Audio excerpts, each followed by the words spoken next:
St. Jude's 7 years ago was raising about $1 billion a year, very successfully, amazing fundraising skills. And almost all of that, 80 plus percent of that $1 billion was raised from small donors who were donating online. They would advertise on Facebook, they would advertise on Google. People would see an ad, click on it, and then donate on their website. And St. Jude's was doing a lot of great things, but part of what they were doing is thinking this way, right? And I met the senior executives and said, would you be open to thinking a little bit differently? We shouldn't care how much you invest. We shouldn't care what the ROI is. What we should care about is how much you have after you pay us. We raised this much, we gave Google back this much in advertising, and here's what's left. Don't you want to maximize the net donations, the donations left after you invested in marketing?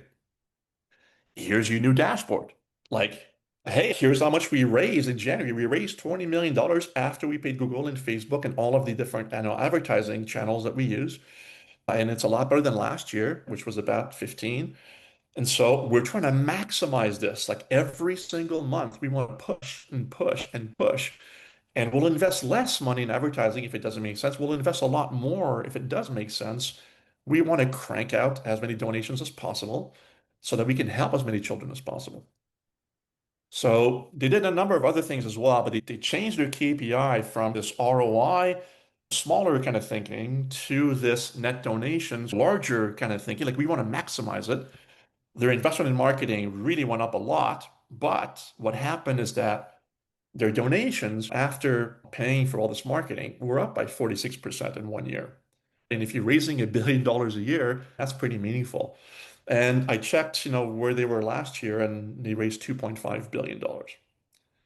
And so it's pretty extraordinary by just changing a small thing, like just how you think about something from an efficiency strategy, we want to be efficient, to a growth strategy.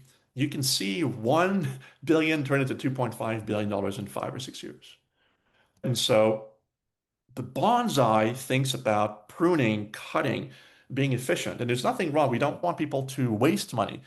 But what we want is Sequoia thinking, which is, hey, look, not everything is perfect, right? Maybe like the trunk of my tree is split in half and a car can get through it. Some of the branches are a little crooked. But overall, the tree is just unbelievable, right? Like the net donations are very high. And I'm probably wasting some money here in marketing, but in the end, I'm just way better off than I was last year.